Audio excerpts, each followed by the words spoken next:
Police have hailed aerial surveillance a success since it was tested earlier this year.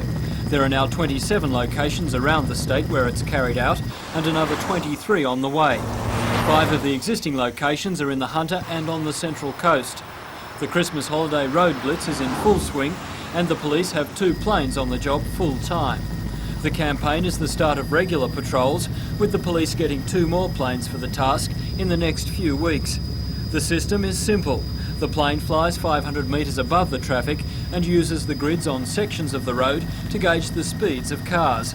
Offenders are then pointed out to road patrols. This region will receive intensive coverage, largely due to the number of fatal accidents on the roads to the north and to the south. Police say the surveillance is working. In people's minds, there is the certainty that if they do speed, they will be observed and stopped and issued an infringement notice. So it's very hard to escape the aerial surveillance? Oh, most certainly. It's a very good view from 1,500 feet.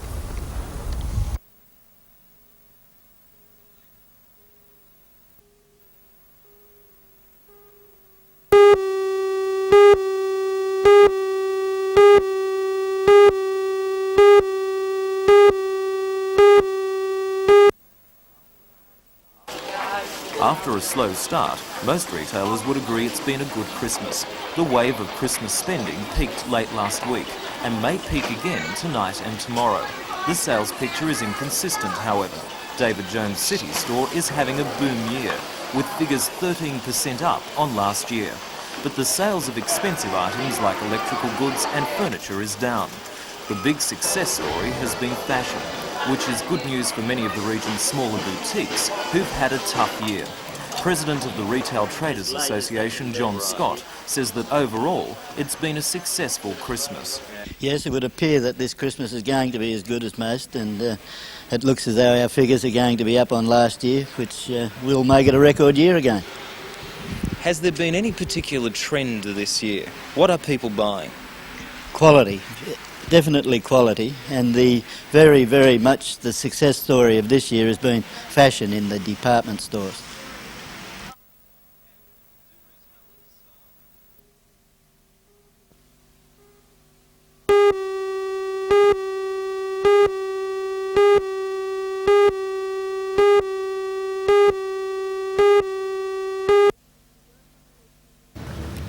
Work on the Regional Museum is now expected to begin on the 17th of January with a construction time of 64 weeks. Torres won the contract with their tender to convert the existing brewery at a cost of $3.8 million. There is still some uncertainty as to how the funds will be met.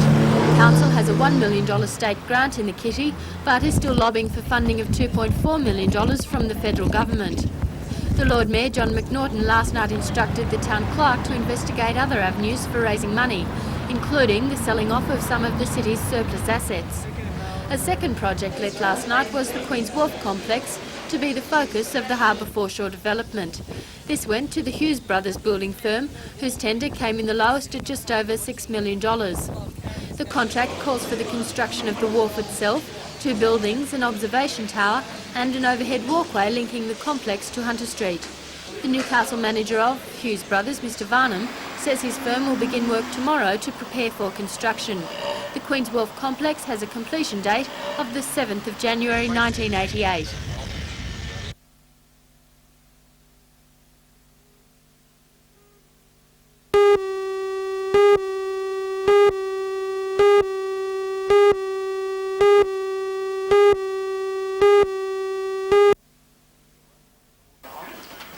In their own way, Audrey Hyam and Vi Rose could be regarded as Santa's little helpers, a pair of honorary elves who each year work tirelessly to spread the Christmas spirit. Audrey is a sprightly 77 years old and shows no signs of slowing down after 27 years of voluntary work for the Newcastle City Mission. 68-year-old Vi Rose has been Audrey's constant partner at the mission over those years. The 2 ladies oversee the packing and distribution of thousands of donated toys and food. Together they were inspired to volunteer after reading of the plight of underprivileged children at Christmas.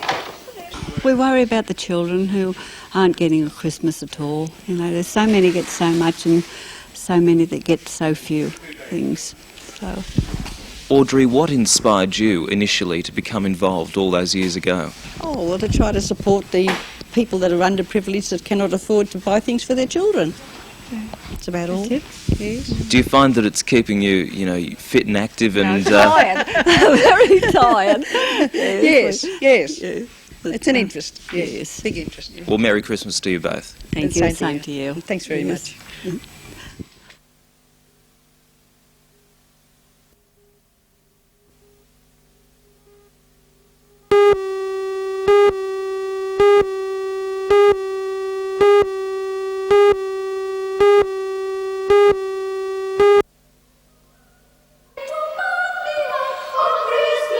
In tonight's news, Christmas celebrations in the Hunter. Last night, Newcastle's Christchurch Cathedral was filled for a Christmas Eve carol service, and today the revelry continued throughout the region.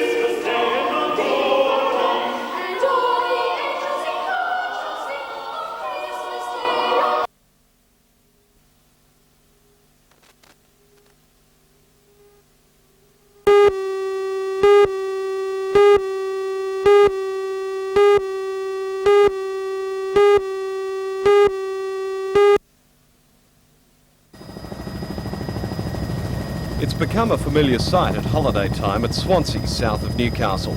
Traffic banked up 4 or 5 kilometres as thousands of people head north for the holidays along the Pacific Highway. The major cause of the delay today was the Swansea Bridge, which was opening to let boats into and out of Lake Macquarie. But it was a different story at another of the region's well-known trouble spots. At Hexham, police reported a steady flow of traffic along the Pacific Highway, with only minor delays caused by work on the new bridge. Meantime, as part of their continued crackdown on speeding motorists, the Highway Patrol Response Group, based in Sydney, began a series of lectures for Newcastle Police today. The lectures for Highway Patrol officers include a briefing on the new slant Doppler radar unit. The radar unit can single out a speeding car and a group of vehicles and will go into use on northern roads in the next few days.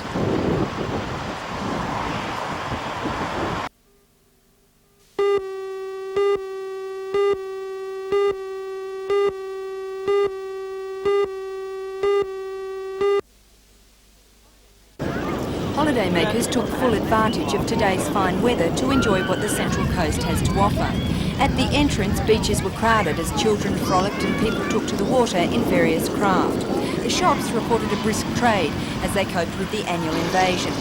With the holidays also comes the amusements. At the entrance, Sideshow Alley is in full swing. Most of the motels and caravan parks in the area are currently full, and many will be booked out until halfway through January. Lake Macquarie is busy with people on holiday, as well as sailors taking part in various sailing championships. Throughout the Hunter Valley, the major vineyards have reported a holiday influx. A spokesman for Lindeman said more than 200 people visited the vineyard today. In Newcastle itself, however, it's a different story. Some motels reported that they were less than half full. The general consensus is that things are fairly quiet.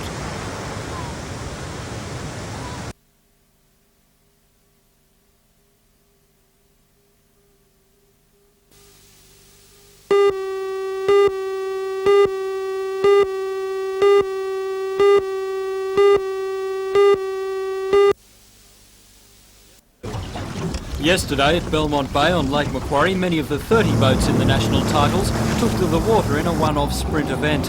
With the national title starting today, it was an important lead-up for the boats that aren't usually sailed on the lake. Indeed, it was a Taree boat, Taree BP Tourist, sailed by Tony Millen, that took the money. Cogra's Harvey World Travel was second. The national title itself will be sailed over 6 heats, one every day from now until the 4th of January. The reigning champion is Caringbah Boating, sailed by Ian Richardson of Cronulla, and the racing is expected to provide plenty of excitement.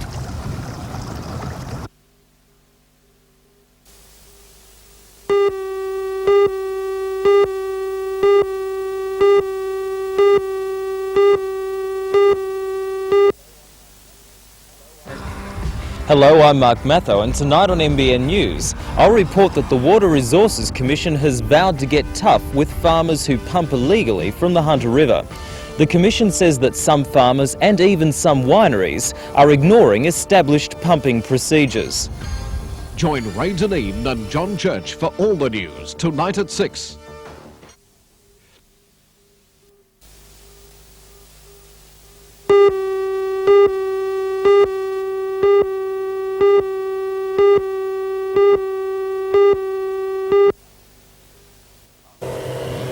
Harvesting of the wheat crop in the Upper Hunter areas of Merriwar, Denman, Scone and Musselbrook is almost complete, and it's clear that the final yields will be significantly down on average. The Grain Handling Authority initially expected to receive 17,000 tonnes at its Merriwar silo. It revised that figure down to 9,000 tonnes, but with most of the fields harvested, it's received only 5,500 tonnes. The Aberdeen silo has not even been opened because there is simply not enough wheat to justify the operation. It's a grim indication of the battering the wheat industry in the Hunter has taken. According to Singleton District Agronomist Neil Nelson, wheat farmers suffered from stiff international competition and no rain. Poor season we've had, very poor rains early in the sowing season, which has meant a lot of the crops were late being sown, and that's reduced yield, so that's the first one. And there's also been because of the low returns to growing wheat, there's been a decrease in the amount of wheat sown. Are we seeing a decline in wheat farming in the Hunter? There's been a bit of a decline certainly in the lower Hunter, where people are at the moment being able to buy grain as cheaply as they can produce it for stock food, but as far as the upper Hunter blokes go, I think the amount of wheat sown in the future and the number of growers will depend a lot on export prices. Oh, that's good. That's good.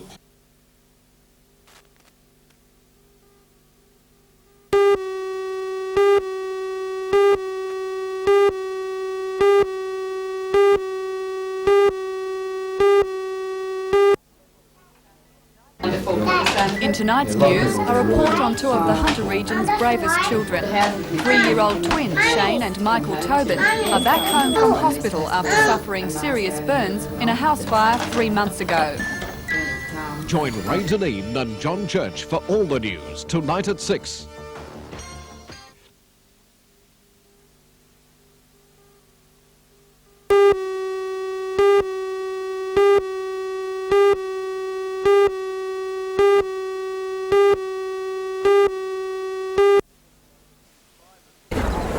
Five of the 6 locals in the state team were getting in some training at the Newcastle Baths this afternoon in preparation for the national title.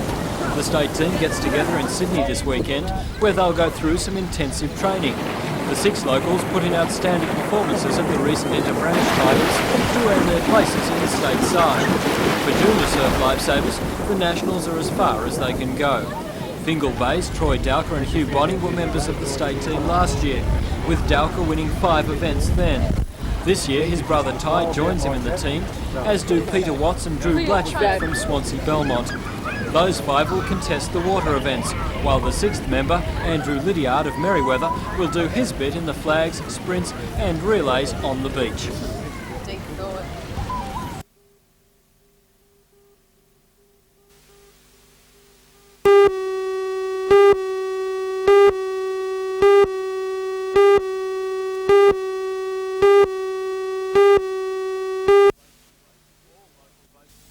All local boats in the race have reached Constitution Dock, with grounds 4 sailed by Nev and Brad Hines leading the way on adjusted time and finishing a very credible 23rd overall. Newcastle Flyer, sailed by Peter Rundle, was the first local boat to cross the finishing line and ran 43rd overall on handicap.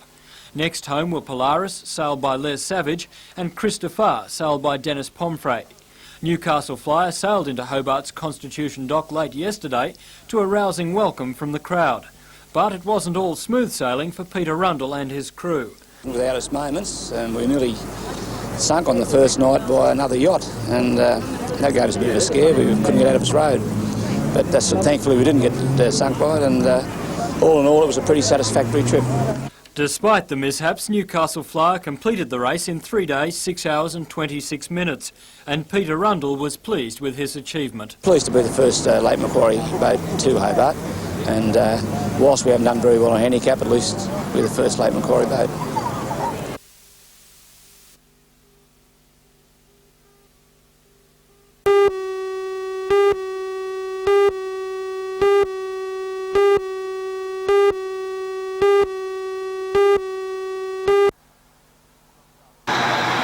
Just after 5 this morning, this yellow Datsun sedan ploughed into a power pole on the Pacific Highway near Richardson Road. A 38-year-old man from Canberra and his 15-year-old son were killed. His 6-year and 13-year-old daughters were both injured. The youngest is in a critical condition. The driver of the car was a 26-year-old Canberra man, believed to be a friend of the family. He has a broken leg and is in the Mater Hospital. Jean Grimmond was one of the many neighbours who rushed to the family's aid. The 6-year-old seemed to be, not very good, very pale, not much movement. The 13-year-old quite lucid, and that they'd been in an accident more or less and asking after her parents or after a father and a sister. Had the car not hit the power pole, what would have happened? I'd say it would have hit our house without a doubt at the angle it was coming at, and apparently from what we were told the speed it was travelling at. Names should be released later today. The accident investigation squad has been called in to unravel how the crash occurred.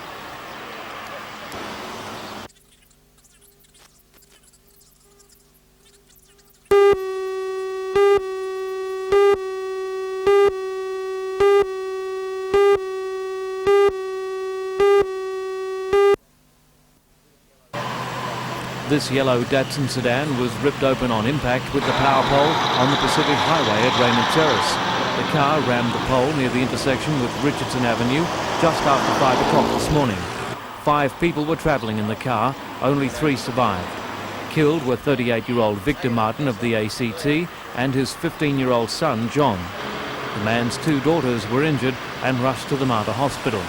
13-year-old Melissa suffered minor injuries, but 7-year-old Belinda is in a serious condition with head and chest injuries. The driver, 26-year-old Francisco de Montes, is also in the Mater Hospital with a broken leg. Jean Grimmond was one of the many local residents who rushed to the aid of the family. The 6-year-old seemed to be, not very good, very pale, not much movement. The 13-year-old quite lucid, and that they'd been in an accident more or less and asking after her parents or after a father and a sister. Had the car not hit the power pole, what would have happened? I'd say it would have hit our house without a doubt at the angle it was coming at, and apparently from what we were told the speed it was travelling at. There have been reports that the car was weaving along the highway before the accident, but the Special Police Investigation Squad is yet to release its findings.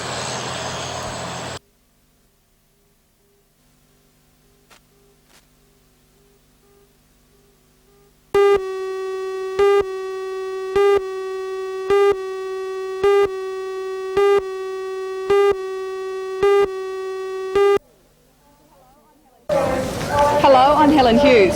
In tonight's news, a report on the rights of shoppers and retailers when it comes to exchanging Christmas goods, and the sting in the tail of Christmas shopping, the abuse of payment by credit. Join Ray Deneen and Mark Warren for all the news, tonight at 6.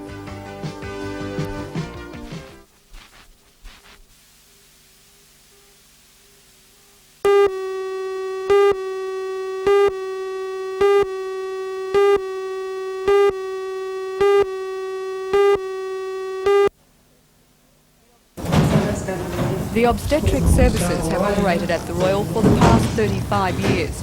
The number of births in recent times has not warranted the retention of the maternity wards. They'll now be used for elective surgery. The Regional Director of Health, Owen James, says services are not being downgraded. The utilisation of these obstetric areas here was so low that we thought best to turn it to other purposes and relocate the service to western suburbs, the Mater and Belmont. Do you think those hospitals can cope? Of course they can, of course they can. Dr James says the Department of Health does not support private hospitals in the region offering postnatal care. Rumours of this have been popping up recently. We've had indications that private hospitals have offered to provide accommodation during the latter stages of what would have been the 8 to 10 day lying-in period. We think this is unreasonable and would look to utilisation of our other services if necessary. For the past and present staff of the Royal's maternity wards and others who gave birth to their children at the hospital, today was an emotional occasion. Sister Margaret Crawford has worked in obstetrics for 33 years. The best times when we were busy and we had lots of babies and lots of mothers and babies, plenty to do. Do you get very attached to the children? You do, very much so. Particularly the little sick ones who'll be here for a while. You see them grow and get well and go home. She will now work in nursing administration. Many staff members will take up positions in obstetrics wards in the region's other hospitals.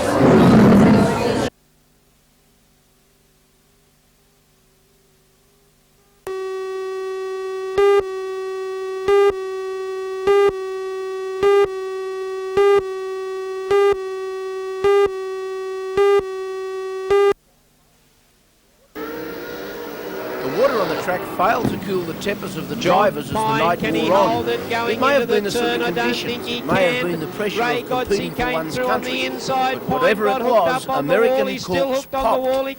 Firstly, it was the Yankee captain Rodney Combs who wanted to get physical with Whispering John Smith. Then this incident, after John Pine and Ray Godsey, the American number 2, came together at the start of a heat. Godsey has now been cited by the Australian Speedway and Promoters Associations over the incident and could find himself back on the plane home. Things seem to have reached boiling point in the Australia-USA relationship stakes, not only in Perth on the water, but on the land here on the East Coast. Oh yeah!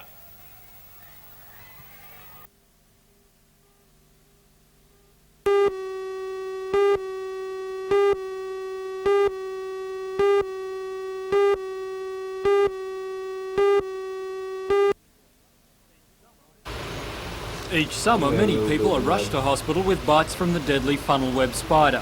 The recent rain has brought the spider out in large numbers, and in the Newcastle area alone, 6 were caught yesterday and a further 3 today. Mike Tyler of Rankin Park found 2 near his backyard pool yesterday and another 1 this morning. The spider's natural habitat is in bushland, usually in moist, leafy or barky areas. But the rains have flushed the spiders out of the bush and into pools, backyards and even houses. The funnel web has a glossy black body and legs with a duller purple-black abdomen. No one has been bitten by a funnel web in this area over summer, but authorities say the large number of spiders being found is alarming. John LeMessurier of the Newcastle City Council's Health Department has been identifying spiders for the council for 28 years. John, are we looking at a particularly bad season for funnel webs this year? Yes, I think so, on the number of funnel webs found already in the Newcastle region, plus the high rainfall and humidity, yes. Does it surprise you that no one's been bitten this summer? I think it is surprising, particularly with the spiders which have been in the backyards.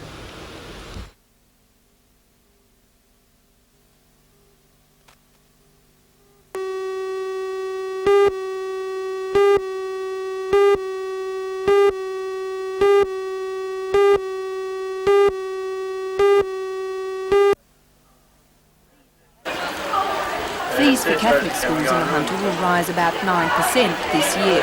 A Year 12 students' fees will be around $665 per year. According to the Catholic Education Office, the current cost structures in education make the hike unavoidable.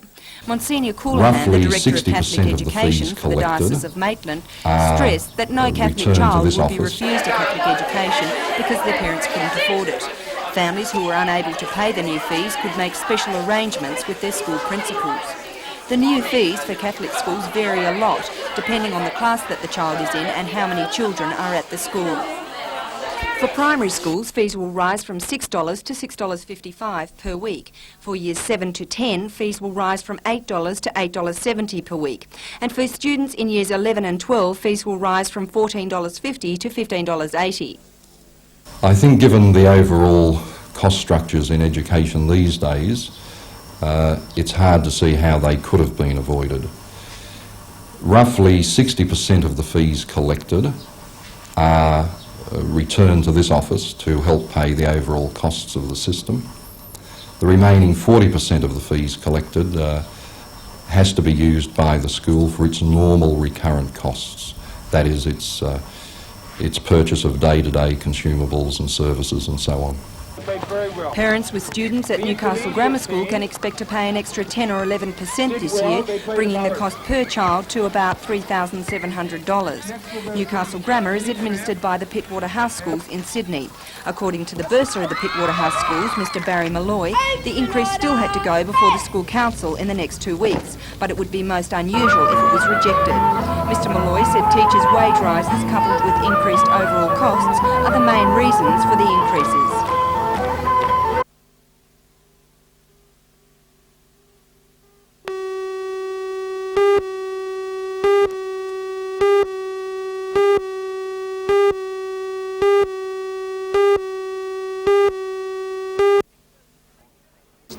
Nixon. On paper, the Australian team looked the equal of the World Seven, but the lineup fell apart at the last minute. Local hero Chris Watson had engine problems for most of the night. Stephen Davies was forced to pull out because of illness. And Queensland big guns Titman and Butler only scored minor points.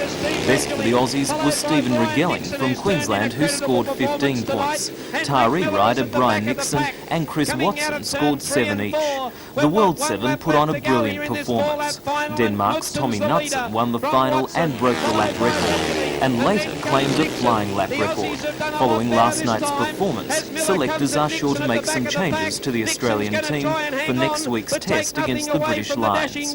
Tommy Knudsen comes to the line, all over a professional and all over in this 4-lap final, and Knudsen's the lead.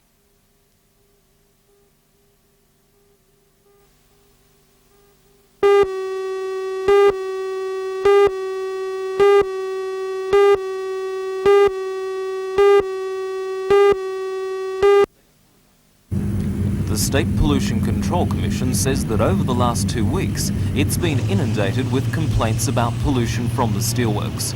The Commission investigated and found that BHP's coke ovens have breached the Clean Air Act and that its pollution control equipment has not been operating properly.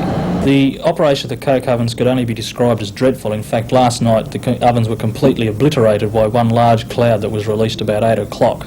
Now this is black soot and smoke and fume, which not only causes nuisance by its fallout, but is very odorous and distressing to people over which it passes. The Commission has sent 2 warning letters to BHP and says the next time the company breaches the Act, it will be prosecuted. Yesterday, the Steelworks Coke Oven Superintendent, Brian Hodges, said the pollution has been caused by a breakdown of a pushing fan on December 22nd. He said it will take at least 13 days to repair, and until then, the problem will remain.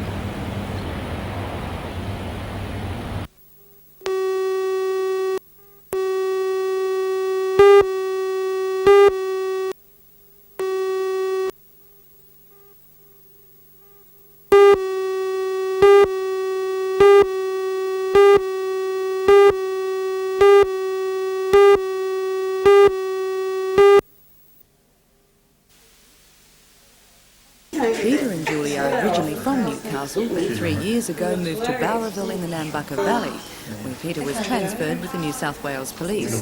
Julie found it difficult to keep back the tears as she told of how long they had waited for a family. We've been married nearly 14 years and nothing else worked.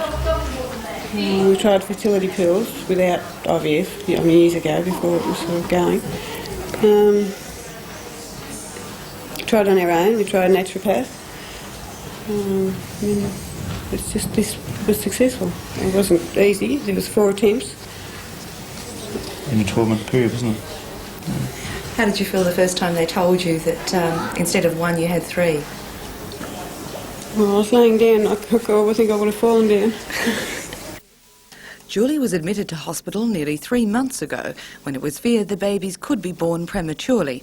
However, as time passed, doctors found everything normal and right on schedule. Aaron at 1900 grams, Katie at 1500 grams and Adam at 2100 grams made their debut. For Lingard's Fertility Centre, the IVF births marked a milestone. The pregnancy was to be the programme's 50th, but took out 51st and 52nd place as well. Medical Director of the centre, Dr Leon Clark, says everyone there is extremely pleased. Oh, elated. It was fantastic. The couple had no inkling, we had none, and we did a scan at about 7 weeks, and there they were. It was just incredible. Is it normal for that to happen with an implantation like this? No, it's most uncommon.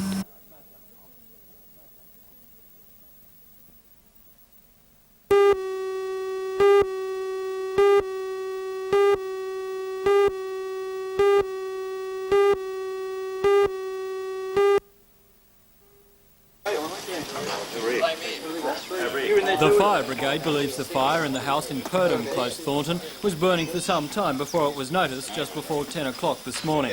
The occupants were on holiday at Wards River and no one was in the house when the blaze broke out. 3 units attended the scene, but the brick and tile house was well and truly gutted before they could extinguish the flames. It's believed the fire may have started in the kitchen with an electrical fault the likely cause.